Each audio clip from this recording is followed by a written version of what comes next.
आज ही मैंने देखा कि आज वसीम बदामी फिर ये भी कह रहे थे कि आज हमने डॉक्टर बुलवाए हुए हैं। चलें, देर आए दुरुस्त आए, आपने किसी वक्त तो मान लिया, लेकिन डॉक्टर फ़हीम आपसे कब से कह रहे थे कि यार इसको ऐसे ना लो, रोज़ की बुनियाद पर वहाँ माहिरीन को बिठाओ, उनको तवज्जो करो, टेस्टों का निज़ाम बेहतर करो, टेस्ट ज़्यादा से ज़्यादा करो, लोगों को एजुकेट करो और अपने हालात के मुताबिक एजुकेट करो। लेकिन हुआ क्या कि वो जहालत पे जो पलता हुआ एक दरिंदा आपके अंदर फिर रहा था, उसका कॉम्बिनेशन बनाया आपने कोरोना के साथ और अवाम को छोड़ दिया उन दोनों के रहमो करम के ऊपर।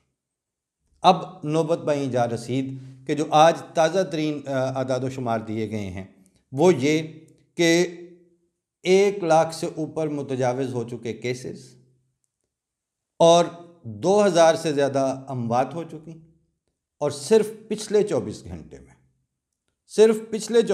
में 100 से ज़्यादा अफराद मारे गए इस बीमारी कोरोना से जिनकी अमवात हुई है।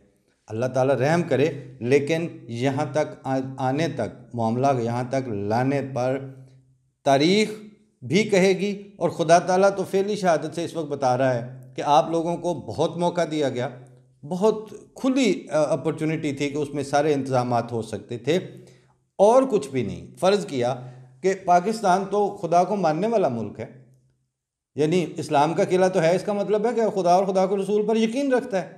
तो जब खुदा और खुदा के रसूल पर यकीन रखता है तो खुदा ताला के अजाब और उसकी ताकतों के ऊपर भी यकीन रखता होगा।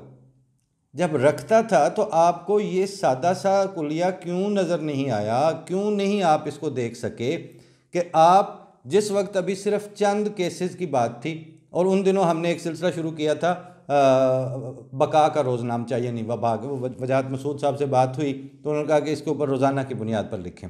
मुझे याद है मैंने ऊपर नीचे 4-5 मज़ामीन रोज़ाना की बुनियाद पर जब लिख रहे थे, कह रहे थे ये कर लें, ये कर लें, ये कर लें।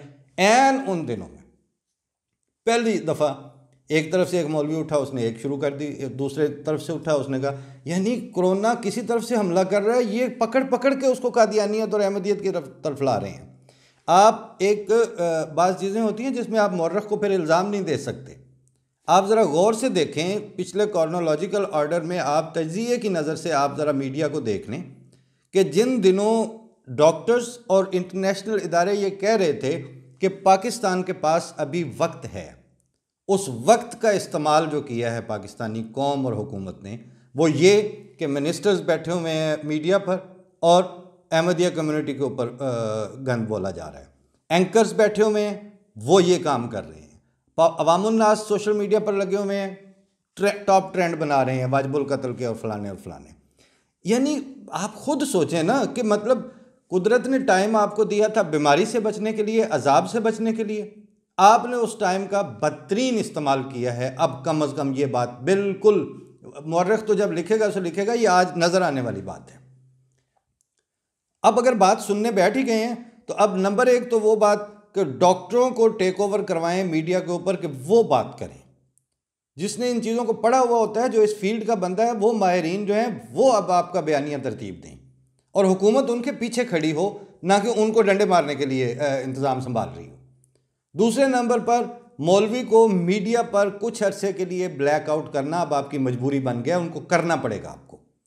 तीसरे नंबर पर जो कॉर्डन ऑफ इलाके, जो इलाके कोऑपरेटिव हैं, उनको प्रायोरिटी लिस्ट पे डालें, और जो कहते हैं कि हसन नमाजा तराबियाँ पढ़ पढ़ के, तसा जुमे पढ़ पढ़ के मरना ही मरना है, उनका हिस्सा दूसरा रखें। उनको कहें कि ठीक है फिर इस एरिया है, ये आपके इतना एरिया है, इसमें खुल खेलें, जितने मरने मरवाने आप कर लें, अब ठीक है उसके लिए, लेकिन अब आप ये फैला नहीं सकते। तीसरे नंबर पर जो गैर मुसद्दिका बातें हैं, जो कच्ची इत्तलात हैं, जो साजिशी थ्योरीज़ हैं, उनको, मुझे अच्छा लगा कि सलीम साफ़ी ने आके कह दिया कि आपकी सारी थ्योरीज झूठी साबित हो चुकी हैं, अब बंदों को मरने से बचने का कोई जुगाड़ करने दें, अभी आप कुछ देर के लिए शटअप हो जाएं। ये काम अब मीडिया, पब्लिक के सोचने वाले लोग, पब्लिक के शरीफ और नफ्स इंसान, मुहज़्ज़ब तहज़ीब याफ्ता, उनको अब मिल के करना होगा। जिस तरह वसीम बदामी ने कहा कि ये जिसकी भी साजिश है, लेकिन यार ये हाथ लगाने से फैल तो जाती है ना, बिल्कुल उसी तरह आपको कोरोना वायरस के साथ साथ हेट वायरस वालों को भी ये बताना पड़ेगा कि आप जितने मर्जी आशिक़ रसूल बन के आ जाओ, जब आपके मुंह से मुग़ल्लज़ात निकल रही हैं तो ये मुग़ल्लज़ात और ये गंद बकती हुई ज़ुबान आज़ सल्लल्लाहु अलैहि वसल्लम की पैरवी में नहीं हो सकती। कितना मुश्किल काम है ये बात कहना।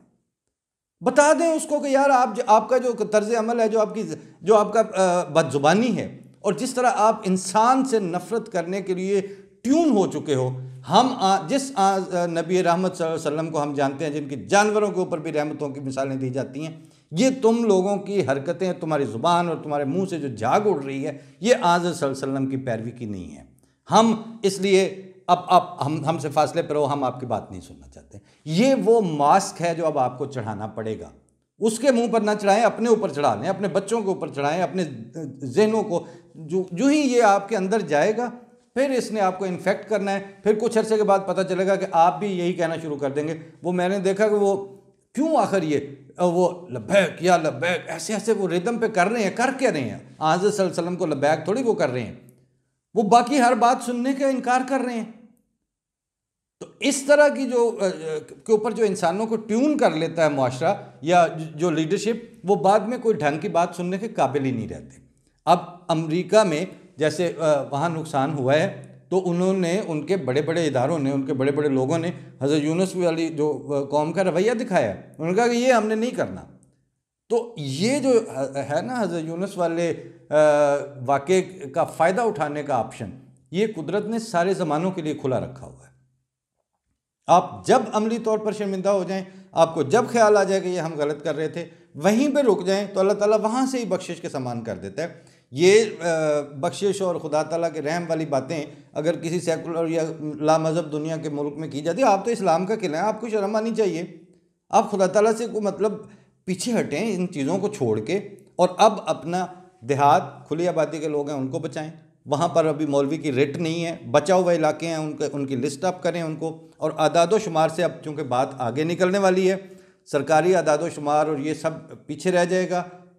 केओस का वक्त आने से पहले पहले थोड़ी सी तैयारी कर लें, जल्दी से तैयारी करें, और इसको अब यहाँ से ही मुसीबत अब आने वाली है, लेकिन उसमें अब देखना यह है कि कौन कौन, आप किस किस को पकड़ के फौरी तौर पर कश्ती में बिठा दें।